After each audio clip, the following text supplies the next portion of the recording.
Hello guys, welcome back to Custom Gamer. My name is Daz and this is the show where we talk about level design while playing cool maps. Today we're playing yet another Quake 1 release that came out, I think it was last week. This is called Quarantine by RickyT23. It was constructed in about 3 weeks, I think. It was kind of a side project while it was meant to be doing college work from what I understand.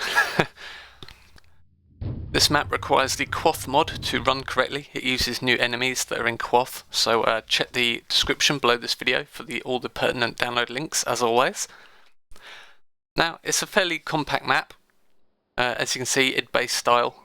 Fairly interesting details, so let's go and have a closer look.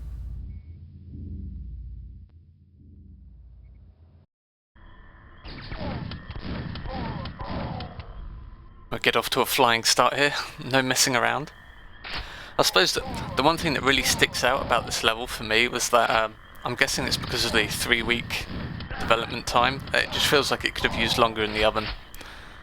Basically, kind of all facets of this map really. The monster selection is fairly limited, as is the weapon selection. Some of the areas feel like they're not laid out particularly well in terms of monster placement. The actual layout of the map is actually quite good.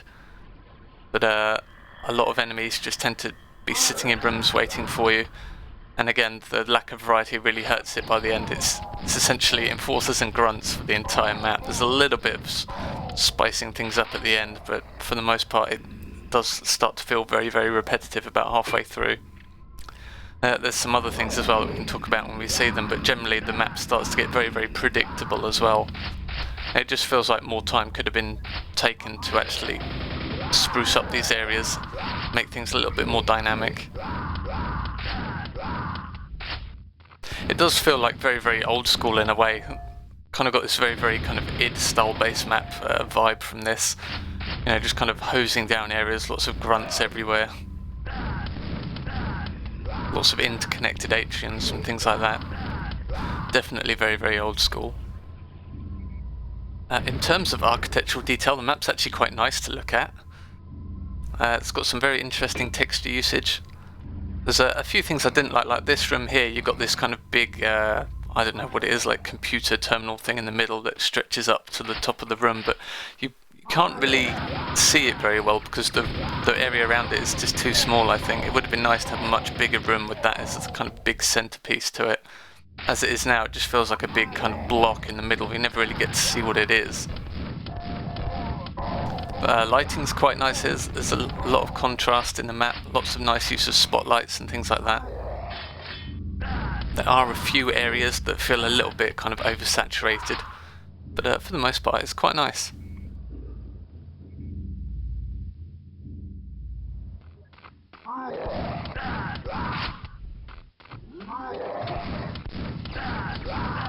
Are you starting to see what I mean about just the constant grunts and enforcers? Yeah, it's a shame because Quoth actually introduces a lot of new base type enemies that wouldn't feel out of place here. Things like there's lots of kind of floating enemies that eddy. Even things like Vorlings and stuff kind of work quite well in base maps. Again, it all kind of just comes down to a variety of enemies, which I think hurts this map quite a bit.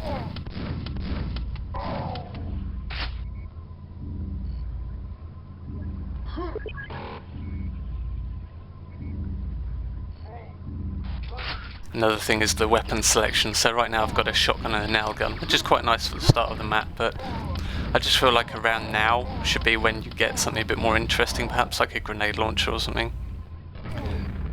Just kind of spice up the combat a bit. I mean, you can always like limit the amount of ammo you get for things like that, but it's always nice to give the player some options. I think it's always kind of interesting to give the player a fairly high-powered weapon, sometimes quite early, but just kind of limit the ammo and see how they use it. It can be quite tricky to do in Quake though, because you can't stop enemies from dropping ammo. So if you have ogres in your map, you know you're giving the player rockets, and there's not really much you can do about that. But where possible, it can be quite interesting to have gameplay like that.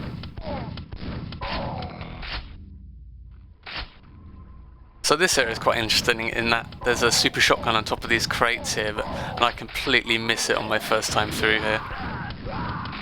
So I actually spend a lot more time in this map with just these two weapons than I should have, which is quite funny. I mean, I kind of like the idea of having like a weapon that's in plain sight but off the beaten track. So it's kind of, if the player misses it, it's completely their fault because it's right there in front of them. I do go back and get it a bit later on, but yeah, I thought that was quite interesting.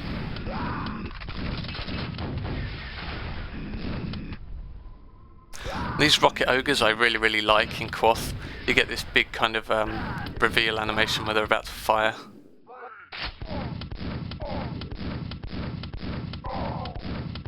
Player has enough time to anticipate the rocket and kind of get behind cover or kill them before they fire. Really nice piece of enemy design there. Do enjoy that.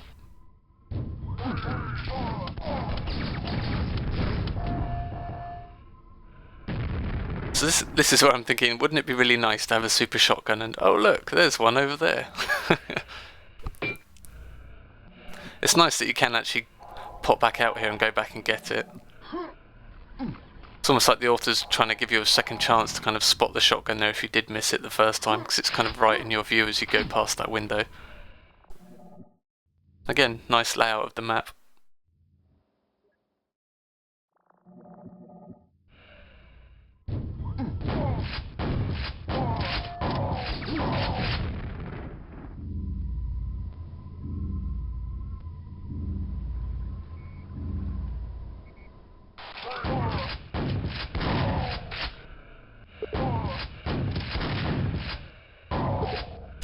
This area kind of stands out to me as well as being a bit odd, because you've got this message, this repeating message saying, oh look, a hole. I mean, it's obviously the author getting the player to notice that they can drop down there and continue, but it feels like it's really heavy-handed and completely out of place with the rest of the map. There's no other hints like this in the map. It's only there. I mean, maybe it was just put in as a bit of fun by the author, but to me it just feels kind of cheap. Didn't really like that at all.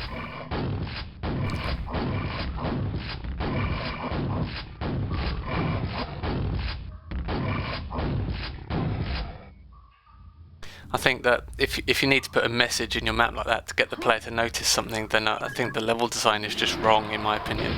They should be able to notice it without you kind of grabbing their head and, you know, yanking it in the direction you want them to look. Perhaps something like a flickering light down below through one of the holes, just something to grab the player's attention that way, I think would work a lot better, rather than this kind of cheesy message. So this is the area of kind of talking about at the beginning where the map gets really predictable. So as you come back up this corridor, you notice that all the sides are open here as you come up here a second time, and behind every single one there is an ogre, without fail. And like after the first 3 or 4, you just kind of like, oh look, here's another one, and another one, and another one. And it's just, yeah, it just gets really tedious after a while. I think places like that are where you can have a lot of fun with kind of player expectations. So if you get them into a rhythm, like have 4 doors with ogres behind them, and then have a door suddenly without an ogre, and the player's like, huh, okay, and then have an ogre teleport in right in their face or something. Or, you know, have a different enemy teleport in, or perhaps an ogre teleports in front with like a grunt or something behind you. Just to mix it up, keep the player on their toes. You can kind of lull players into a false sense of security with things like that. Just be really careful if you're bringing enemies in behind the player, just make sure it's not totally obnoxious. Like, what you really don't want to do is something like Doom 3 syndrome where, oh look, there's an enemy in front of me, there's probably 2 more behind me as well. And it just gets really irritating after a while. I think if you're going to backspawn like that, just be really careful about it. Make sure it's nothing too powerful, like perhaps a grunt or a dog or something, but don't go teleporting shamblers in directly behind the player or something. Because that can get obnoxious really fast.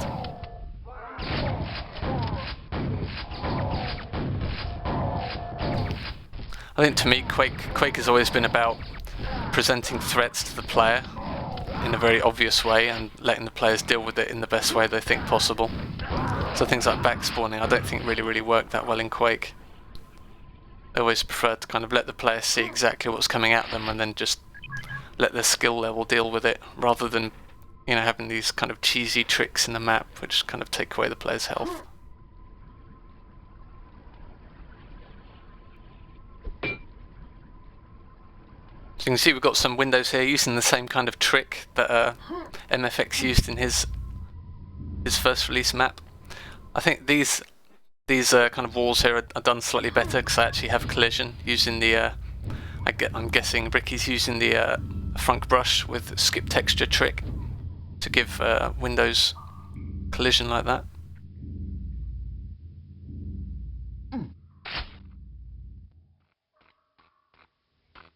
These areas here feel a tad under detailed, I think.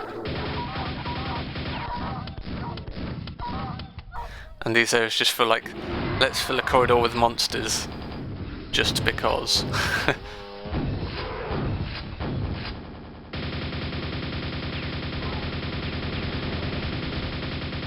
These ogre guys can be quite nasty.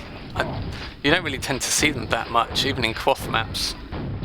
So I haven't really got the fighting style down correctly with them yet. It feels like kind of backing away and kind of side strafing around all their nails feels like the best way to deal with them, but who knows. Still seem to take quite a bit of damage.